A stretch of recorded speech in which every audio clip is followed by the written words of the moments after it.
بسم اللہ الرحمن الرحیم الحمد للہ رب العالمین والصلاة والسلام علی اشرف الانبیاء والمرسلین نبینا محمد وعلی آلہ وصحبہ اجمعین رب اشرح لی صدری ویسر لی امری واحلل عقدۃ من لسانی یفقہوا قولی۔ آؤ قرآن اور نماز سمجھیں آسان طریقے سے۔ اس کے 26ویں سبق کے لیے میں آپ کو خوش آمدید کہتا ہوں۔ اس میں ہم سورہ البقرہ کی کچھ آیات، آخری آیات سیکھیں گے اور گرامر میں مزید فی کے باب اسلمہ یا افعال کی اور اس نمونے پر آنے والے چند مزید افعال کی پریکٹس کریں گے اور ایک نقطہ فکر بھی لیں گے، اور انشاءاللہ اس سبق کے ختم پر ہم 176 الفاظ سیکھ چکے ہوں گے جو قرآن کریم میں تقریباً 46,000 بار آئے ہیں۔ سورہ بقرہ کی یہ آخری آیات ہم کو کئی اہم باتیں سکھاتی ہیں۔ ویسے قرآن کی صورتیں جب ختم ہوتی ہیں تو ان میں بہت اہم پیغامات ہوتے ہیں، تو دیکھیں گے ہم ان آیات میں کیا پیغام ہے۔ اعوذ باللہ من الشیطان الرجیم۔ للہ ما فی السماوات وما فی الارض، اللہ کے لیے ہے جو آسمانوں میں ہے اور جو زمین میں ہے۔ للہ یعنی اللہ کے لیے، ما یعنی جو، فی السماوات آسمانوں میں ہے، وما اور جو، فی الارض زمین میں ہے۔ یہ سارے الفاظ ہم اس سے پہلے سیکھ چکے ہیں۔ اگر آپ کسی کے سامنے انٹرویو دیتے وقت اپنی ڈگریاں اور کارنامے گناتے جائیں اور سامنے والا کبھی بیچ میں گھڑی دیکھے، کبھی ڈائری کو، کبھی فون چیک کرتا رہے، یعنی بالکل لاپرواہی سے سنے، تو آپ کو کیسے لگے گا؟ آپ کو انسلٹ لگے گی نا۔ یہ ایک چھوٹی سی مثال ہے دھیان دینے کی۔ تو ہم کہیں گے اے اللہ، جب آپ کسی چیز کی طرف توجہ دلائیں تو ہم کو اس پر اہتمام کے ساتھ غور کرنے کی توفیق دے۔ یہاں اللہ تعالیٰ کہہ رہا ہے جو کچھ آسمانوں میں سب اللہ کا ہے، تو ہم غور کریں آسمانوں میں اور زمین میں، اور جب ہر چیز اسی کی ہے تو کیوں نہ ہم بھی اسی کے ہو جائیں، یعنی اسی کی عبادت اور اطاعت کریں۔ چلیے پریکٹس کرتے ہیں، ترجمہ کیجئے۔ للہ اللہ کے لیے، ما جو فی السماوات آسمانوں میں ہے، وما اور جو فی الارض، زمین میں ہے۔ للہ ما فی السماوات وما فی الارض، اللہ کے لیے جو آسمانوں میں ہے اور جو زمین میں ہے۔ وَإِن تُبْدُوا مَا فِي أَنفُسِكُمْ أَوْ تُخْفُوهُ يُحَاسِبْكُمْ بِهِ اللَّهُ۔ وَإِن اور اگر، تبدونا اگر، تفعلونا تبدونا ان افعال کے سامنے ان آئے تو نون گر جاتا ہے۔ یہ قاعدہ ہم آگے سیکھیں گے۔ ابدا ظاہر کیا، یبدی ظاہر کرتا ہے، یبدونا، تبدی تبدونا۔ وَإِن تُبْدُوا اگر تم ظاہر کرو، ما جو، فی انفسکم تمہارے دلوں میں ہے۔ نفس کی جمع انفس ہے یا نفوس ہے، تو انفسکم تمہاری جانوں میں یا تمہارے دلوں میں۔ او یعنی یا، او کا مطلب ہے یا، تقریباً 300 بار ہے قرآن کریم میں او یا۔ تخفوہ تم چھپاؤ اس کو۔ ان تخفونا تھا، ان شروع میں آ گیا، تخفونا تم چھپاؤ، اخفا چھپایا، یخفی چھپاتا ہے، یخفونا تخفی تخفونا، ان لگنے سے پھر نون گرا ہے، تو ان تخفونا یعنی ان تخفو، اور وہی اثر آگے آ رہا ہے، او تخفوہ یا تم چھپاؤ اس کو۔ یحاسبکم بہ اللہ، حاسب یحاسب، محاسبہ یہ ہم نے پچھلی بار سیکھا، جاہد یجاہد مجاہدہ۔ یحاسبکم حساب لے گا تم سے، بھی اس کا، اللہ اللہ۔ کیا مطلب ہے؟ یعنی اللہ تعالیٰ جو ہم چھپائیں یا ظاہر کریں اس کا حساب لے گا۔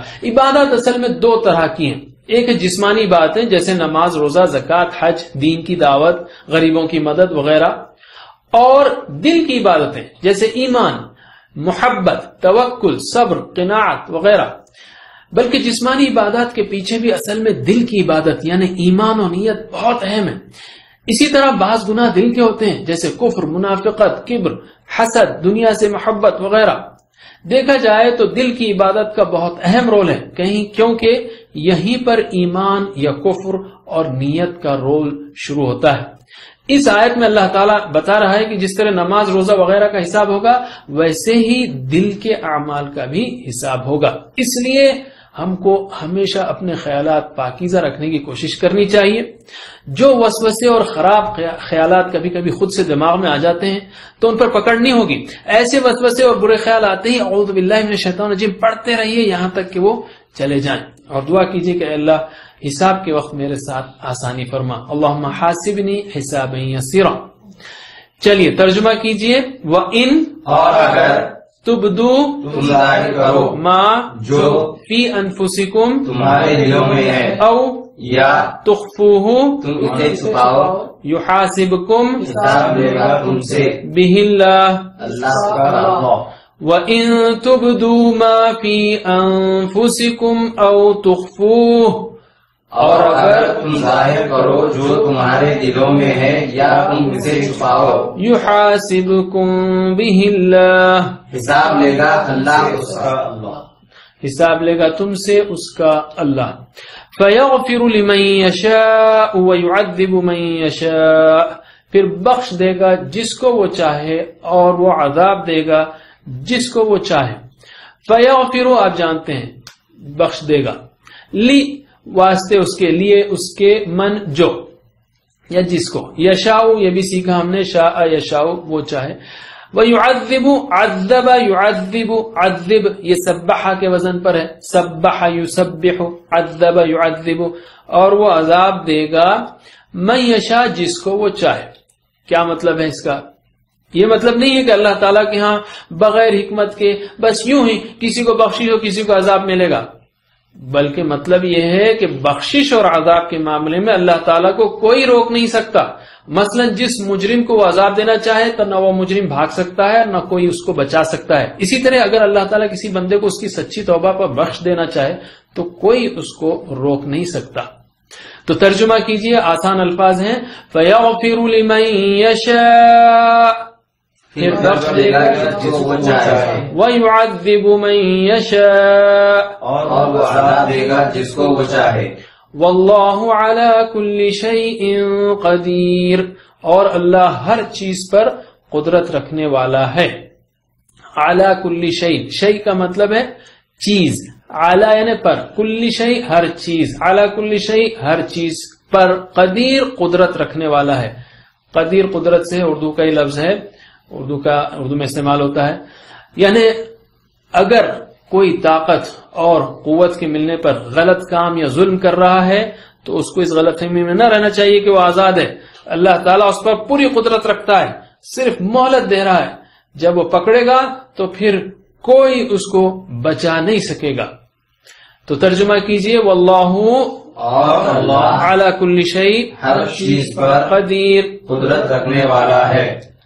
یہاں سے اس کے بعد ہمارے پاس آخری 2 آیتیں سورہ بقرہ کی شروع ہوتی ہیں.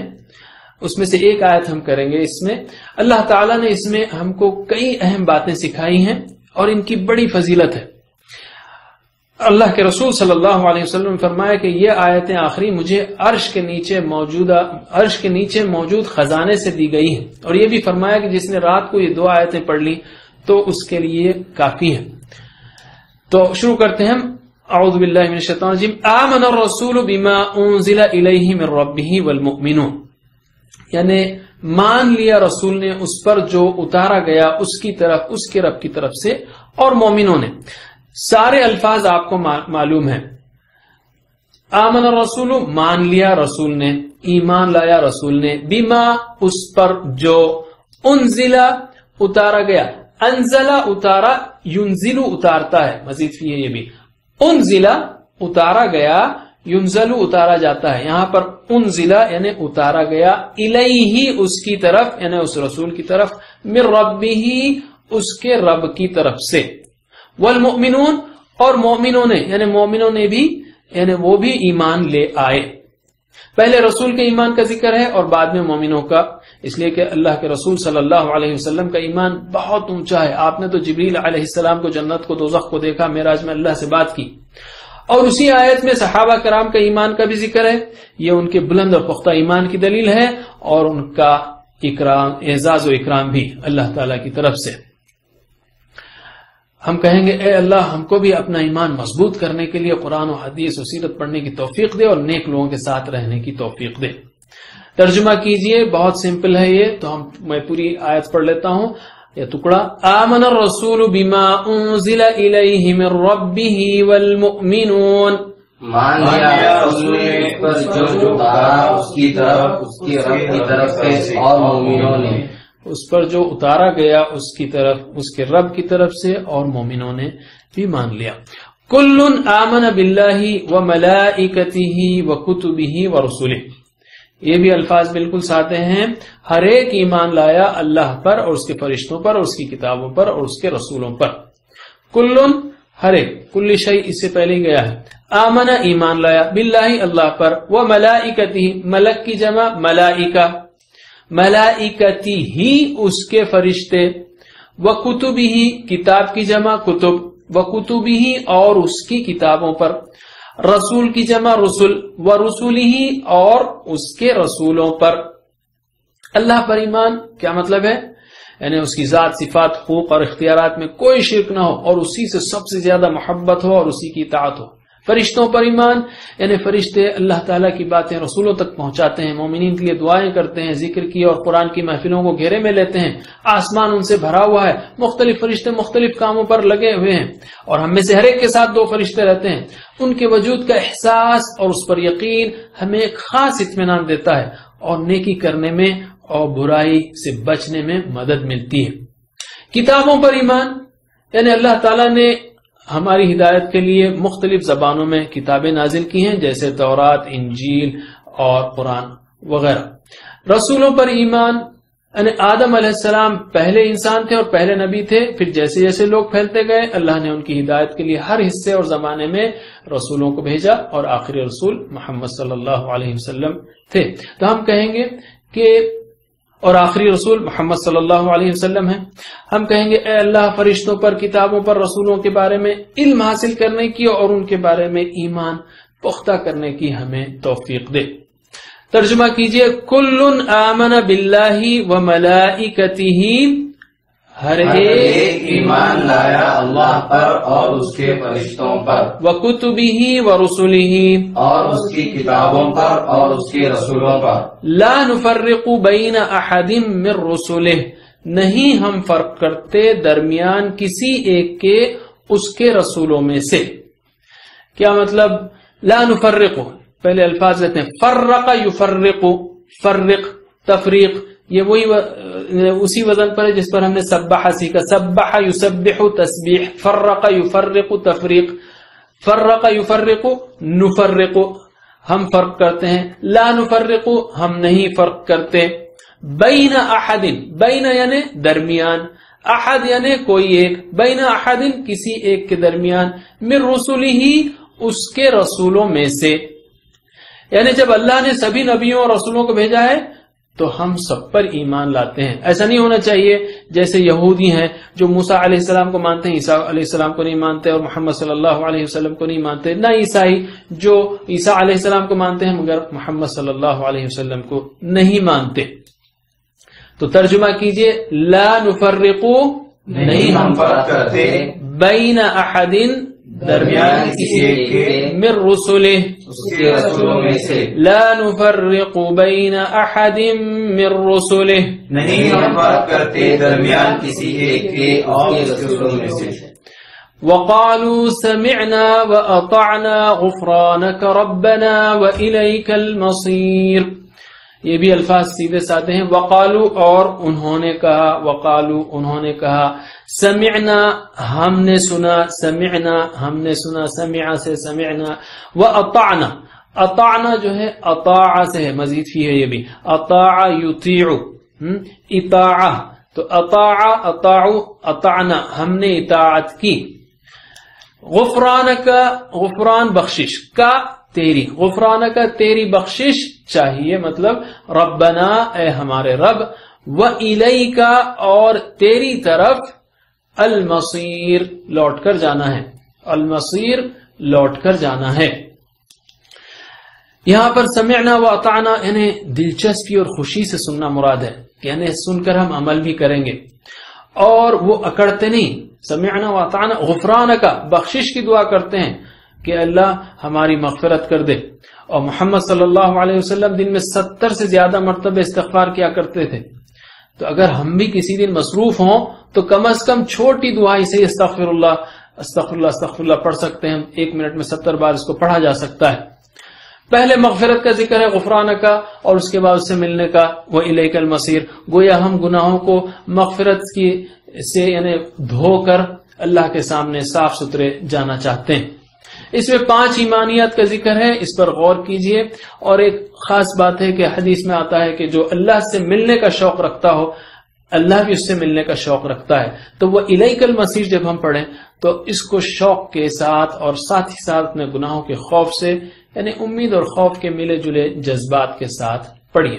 ترجمہ کیجئے. غفرانک تیری بخشش چاہیے ربنا اے ہمارے رب، وإلیک اور تیری طرف المصیر لوٹ کر جانا ہے، المصیر لوٹ کر جانا ہے. غفرانک ربنا وإلیک المصیر. تیری بخشش چاہیے اے ہمارے رب، اور تیری طرف لوٹ کر جانا ہے.